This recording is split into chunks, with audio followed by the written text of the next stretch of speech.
Hi Year 3, welcome to your maths video for Wednesday the 13th of January. So this is a video for you if you've got the Year 3 booklet. So today we're going to be completing page 3 of our booklet, which has got exercise 3 at the top.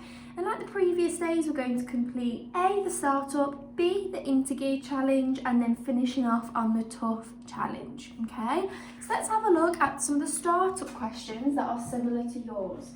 So to get us ready for our main learning today, like the previous days, Monday and Tuesday, we've got some additions and subtractions. Now these have got a little bit harder, and you might have noticed that some of our boxes for our answers have switched round too. So let's have a little look at some similar questions to the ones you have at the top of your page for today. So starting off, we've got 156 add 6, okay? So what I'm going to do, I'm going to cover over the 100 because I know if I'm adding 6, it's not going to change my hundreds column. So just to make it easier to deal with, I'm going to cover over my hundreds and I'm going to do 56 add 6, but I'm going to remember that 100 for later. I'm going to add 6 ones, so can you count with me? 56, 57, 58, 59, 60, 61, 62, okay? Remembering that 100, I can put it back on. My answer is 162, okay? Now, moving down to this one, you may have noticed I've got an answer box, an equals, and then an addition, 383 add 30.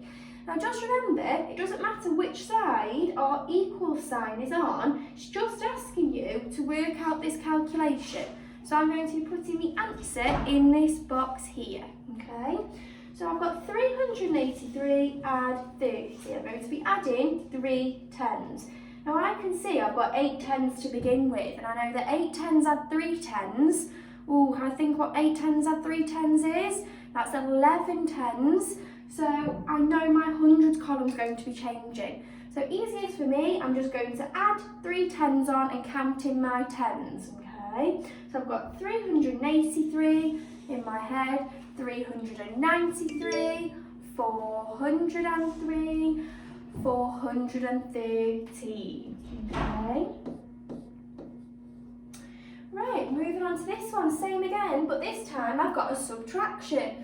I've got my answer box here and my equal sign at the front of my calculation, but remember, it doesn't matter which side it is, it's asking me to work out this number sentence here. So 725 subtract 500, I'm going to put my answer here. Oh, I've got 500, I'm taking away 500, and I've started with 700. So this one's very easy, it's just going to be our hundreds that change. So 700, let's count back 500, 700, 600, 500, 400, 300, 200. And I didn't subtract any tens or ones, so I've still got 2 tens and I've still got 5 ones, okay? Moving down to my last question then, 632 subtract 5 ones. Now I can see I've got 2 ones there. I'm going to take 5 ones away. My tens column is going to change as well. So remember, we can cover over our hundreds, so it makes it easier to do. I've got 32 subtract 5 ones. So let's count back 5.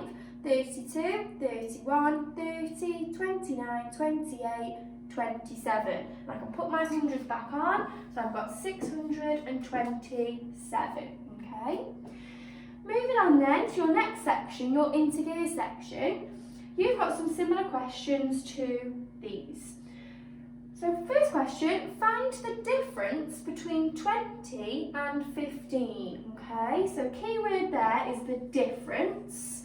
And I've got my 2 numbers, one that's wrote in words, I've got 20 and 15, okay? Now when we find the difference, it means we're going to subtract. So I'm going to take my numbers, I've got 20 and 15. We know when we do a subtraction, our biggest number comes first. So 20 subtract 15. So when we're finding the difference, we're subtracting, okay? To find the difference between these 2 numbers. Moving on then, find a third of 15. So we're going to be finding a fraction of a number again like yesterday. Now when we write a third, we write 1 over 3. It's asking me to find a third of 15. So that's really what the question is asking me to do. Now remember, there was two different ways to find a fraction of an amount. So remember, our denominator is for dividing. It's asking me how many 3's go into 15. So that was one way you could have worked it out. So we've been counting our 3 times table until we get to 15. And numbers that are on our fingers, that's how many 3's are in 15. So let's see if we can count in our 3's.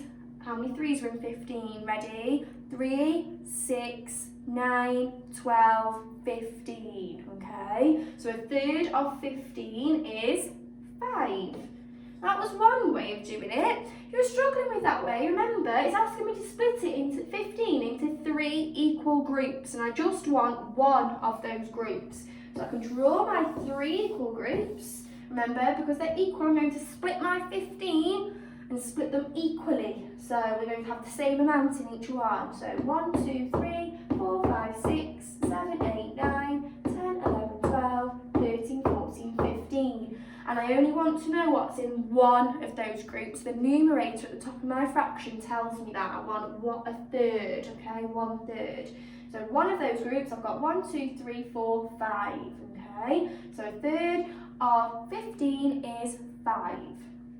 Now in your books, you have got an odd or even number question again. So just recapping, remember, our even numbers are numbers that end, so it's at the end of the number, they end in 0, 2, 4, 6 and 8, okay? And our odd numbers end in numbers that are 1, 3, 5, 7 and 9, okay?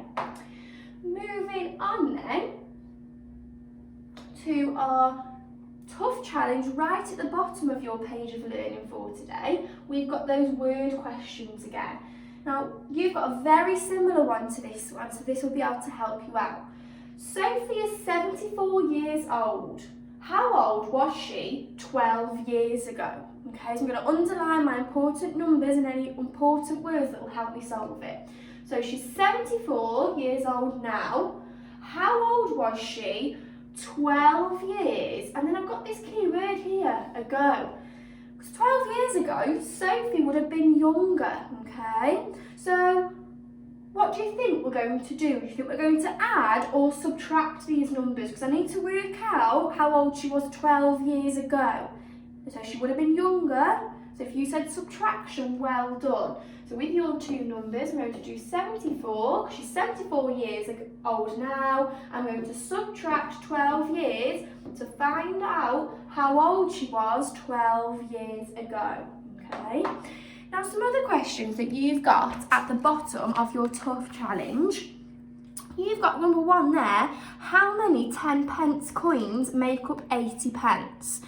So you just need to be able to count in your tens until you get to 80. So how many 10p coins will I have for 80p, okay? Number 2, add the biggest length of string to the shortest length of string. You've got lots of different lengths there. So find the biggest, find the shortest, and what has it asked you to do with those two lengths? Remember, you can do your working out around your page, okay? Have a good read of these questions very carefully, particularly the tough challenge.